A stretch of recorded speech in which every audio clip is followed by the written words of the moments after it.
Everyone, once again welcome back to our channel. तो आज हम करने वाले क्लास 10th के चैप्टर 2 का एक्सरसाइज 2.2 का क्वेश्चन फर्स्ट, जो कि ऑलरेडी हम कर चुके हैं। 3 पार्ट्स उसके क्वेश्चन फर्स्ट के 3 पार्ट हम ऑलरेडी कर चुके हैं और डिस्क्रिप्शन बॉक्स में उसकी लिंक भी है। और आज हम करने वाले 4th, 5th, 6th क्वेश्चन, जो कि बहुत इंपॉर्टेंट क्वेश्चन है। अगर आप स्टैंडर्ड लेते हो या बेसिक लेते हो, दोनों में से ही इंपॉर्टेंट क्वेश्चन है और ये ज़्यादातर एग्जाम में आता है, तो आपको अच्छे से पढ़ना है इसको। तो let's begin it. Fourth question है, वो है 4u² प्लस 8u। तो आपको दिख रहा होगा यहाँ पे हमारा u² का कोफिशिएंट है, u का भी कोफिशिएंट है, बस हमारा जो कांस्टेंट टर्म है वो मिसिंग है यहाँ पे। ठीक है, तो हम जो कांस्टेंट टर्म होगा उसको हम 0 ही लेंगे, 0 कंसिडर करेंगे। और 4u से अब हमें देखना है कि इसको कैसे सॉल्व करेंगे। मिड टर्म तो हमारे पास है ना, तो 4 को देख लेंगे, इन दोनों में से हम कॉमन ले लेंगे। ठीक है, तो 4u और 8u में से क्या कॉमन आ जाएगा, 4u ले सकते हैं, है ना। तो 4u कॉमन ले चुका है, अंदर क्या बचेगा, एक u बच जाएगा, प्लस यहाँ पे क्या बचेगा, 4u तो बाहर ले लिया, तो क्या बच जाएगा हमारा 2। ठीक है, अब हम क्या करेंगे, हमें जीरोस निकालने हैं हमें, तो हमें ये 2 बना लेते हैं, इज इक्वल टू 0 कर देंगे। तो यहाँ पे आ जाएगा हमारा 4u इज इक्वल टू 0, और दूसरा 0 हो जाएगा हमारा 4u plus 2 is equal to 0। ये u है। ठीक है, अब क्या करेंगे, हमें यहाँ पे लिखेंगे हम 4 u इज इक्वल टू 0/4। अगर कोई भी टर्म 0 ऊपर होता है और नीचे 4 होता है, तो वो हमारा क्या होता है, u इज इक्वल टू 0। तो एक 0 तो हमारा ये निकल गया। ठीक है, दूसरा 0 निकालेंगे तो u इज इक्वल टू, ये जो 2 प्लस का है पीछे जाके क्या हो जाएगा हमारा -2। तो ये 2 जीरोस हमारे यहाँ पे निकल चुके हैं, इसको हम बोलते हैं अल्फा, ये होता है हमारा बीटा।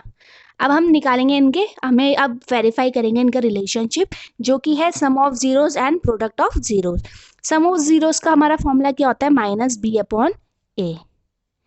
-b क्या होती है हमारी, कोफिशिएंट ऑफ u, और a होता है हमारा कोफिशिएंट ऑफ u²। ठीक है, या x²। ठीक है, अब सम करना है तो क्या करेंगे हम, अल्फा प्लस बीटा। तो अल्फा क्या है हमारा 0, प्लस बीटा क्या है हमारा -2, is equal to, minus already है, बी देख लेंगे हम क्वेश्चन में क्या है हमारा, बी 8/a।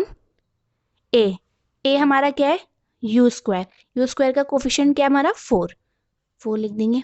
यहाँ पे प्लस माइनस -2 हो जाएगा, 0 पे अगर कुछ भी नहीं चेंज करेंगे, और यहाँ पे इससे काट देंगे तो ये भी हमारा क्या आ जाएगा, 4 2 जो 8 होता है, तो यहाँ पे -2 हो जाएगा। तो ये हमारा सम ऑफ जीरोस है, वो हो चुका है हमारा वेरीफाई।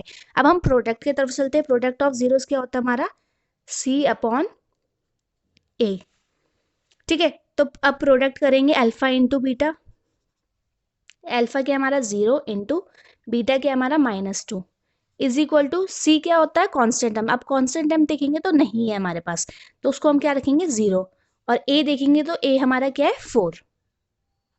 ठीक है, तो 0 इंटू -2 करेंगे तो क्या हो जाएगा हमारा 0 ही हो जाएगा, और यहाँ पे 0/4 है तो वो भी 0 हो जाएगा।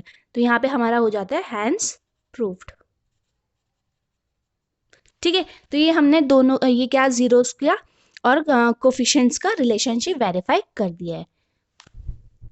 क्वेश्चन, अब क्वेश्चन नंबर 5 है हमारे पास। हमें दे रखा है यहाँ पे t² -15। अब हमें कांस्टेंट टर्म और t² दे रखा है सर, और बीच का जो मिड टर्म होता है वो नहीं दे रखा है, तो हम अब जीरोस कैसे निकालेंगे।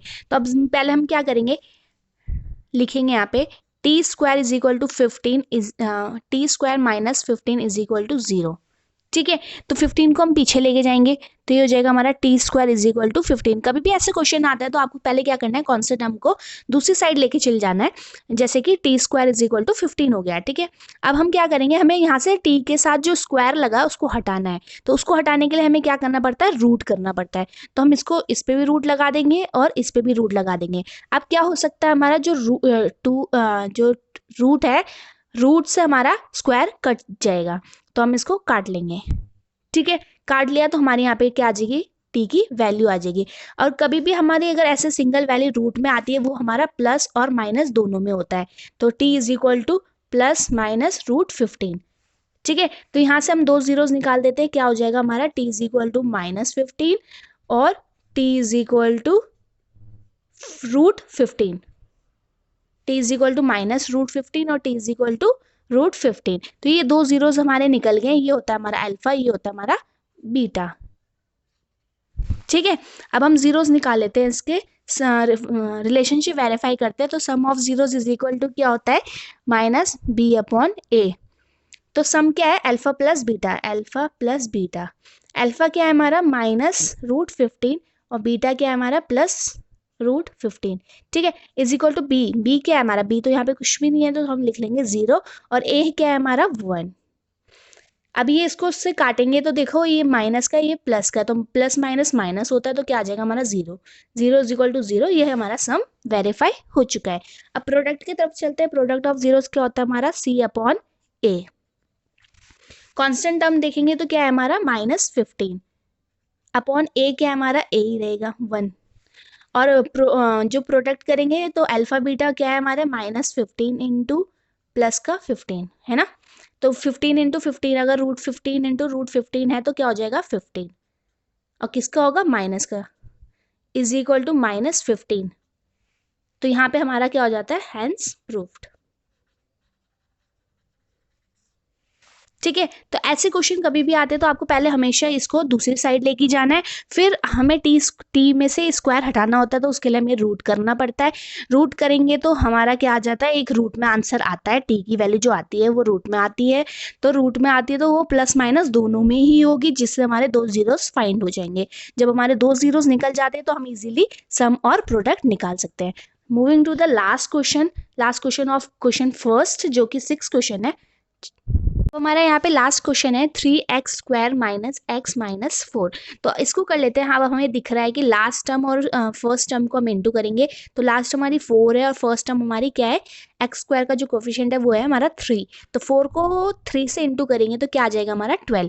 तो हम साइड में देखेंगे 12 के फैक्टर्स क्या होते हैं, 12 के फैक्टर निकालेंगे तो होता है 12 मतलब किससे बनता है, तो 4 इंटू 3। तो 4 3 जा क्या होता है हमारा 12 होता है। तो 4 में से अगर हम 3 को माइनस करते हैं तो हमारा x आ सकता है ना, मतलब 1 आ सकता है। तो हम इसको कर लेते हैं। अब क्या करेंगे, हम बीच की टर्म को उसको स्प्लिट करेंगे। तो यहाँ पे हो जाता है 3x² - 4x। अब हम क्या लेंगे, माइनस लेंगे कि प्लस लेंगे, अभी हमें माइनस करना है तो हमें प्लस लेना पड़ेगा यहाँ पे, क्योंकि प्लस माइनस माइनस होता है। तो यहाँ पे 3x - 4, 4 3 जा 12 होता है, और 4 - 3 1 होता है। ठीक है, तो अब क्या करेंगे, हम इनमें से इन दो टर्म में से कॉमन ले लेंगे। तो हमारा कॉमन क्या आ रहा है, x आ रहा है कॉमन, अंदर बच जाता है हमारा 3x - 4। इन दोनों में से क्या कॉमन आ रहा है हमारा +1, क्योंकि दोनों नंबर ही अलग अलग है तो हम 1 को कॉमन लेते हैं। अब बच जाता है अंदर 3x - 4 इज इक्वल टू 0। अब हम दोनों को अलग अलग करते हैं तो x + 1 इज इक्वल टू 0 और 3x - 4 इज इक्वल टू 0। ठीक है, तो यहाँ पे आ जाती है हमारी value x is equal to -1, और यहाँ पे आती है हमारी 3x is equal to 4, x is equal to 4/3। तो ये दो वैल्यू हमारी निकल जाती है। तो ये निकल गया हमारा अल्फा और ये निकल गया हमारा बीटा। अब क्या करेंगे हम, अब हम इनका वेरिफिकेशन करेंगे। सम ऑफ जीरोस क्या होता है हमारा, b - b/a। ठीक है, सम क्या है हमारे alpha beta -1 1 plus 4/3 is equal to -b देखेंगे हम क्वेश्चन में तो क्या है -1 है ना, अपॉन a क्या है हमारा 3। अब यहाँ पे एलसीएम ले लेंगे, 3 एलसीएम आ जाएगा, इसके नीचे 1 है तो 1 के टेबल में, तो यहाँ पे आ जाएगा -3/4 is equal to minus minus plus तो 1/3। अब इन दोनों को सॉल्व करेंगे तो यहाँ पे क्या आएगा 3 में, ये माइनस का ये प्लस का है तो क्या हो जाएगा माइनस होगा। तो 4 में से 3 माइनस होगा तो क्या आएगा 1/3, 1/3 इज इक्वल टू 1/3। तो ये हमारा जो सम है वो वेरीफाई हो चुका है। अब प्रोडक्ट की तरफ चलते हैं। प्रोडक्ट हमारा क्या होता है, product of zeros is equal to C/A। अब अल्फा और बीटा को हम मल्टीप्लाई करते हैं, अल्फा बीटा। अल्फा क्या है हमारा -1 और बीटा क्या है हमारा 4/3 इज इक्वल टू सी देखेंगे हम क्या है -4 और a क्या है हमारा 3। तो अब इसको इससे इंटू करेंगे तो क्या आ जाएगा हमारा -4 और ये आ जाता है 3 इज इक्वल टू -4/3 है ना। तो यहाँ पे हमारा क्या हो जाता है हैंस प्रूव्ड। ठीक है। तो यहाँ पे हमारी दोनों चीज आ चुकी है, सम भी हमारा प्रूफ हो चुका है और प्रोडक्ट भी हमारे प्रूफ हो चुके हैं। तो आपको ऐसे ही करना है इन क्वेश्चंस को, थोड़ा ध्यान से करोगे तो बहुत ही इजी क्वेश्चन है, बस आपको मिड टर्म के ऊपर ध्यान रखना है। और जो पीछे हमने 2 क्वेश्चन करे थे उसमें तो आपका दूसरा ही कॉन्सेप्ट था, तो मैंने आपको वो भी अच्छे से समझा दिया है। आज के लिए इतना ही, और नेक्स्ट वीडियो में हम क्वेश्चन 2 करेंगे, तो stay tune for that. And if you are new this channel, please don't forget to like, share and subscribe to my channel, and thank you for watching. Bye bye.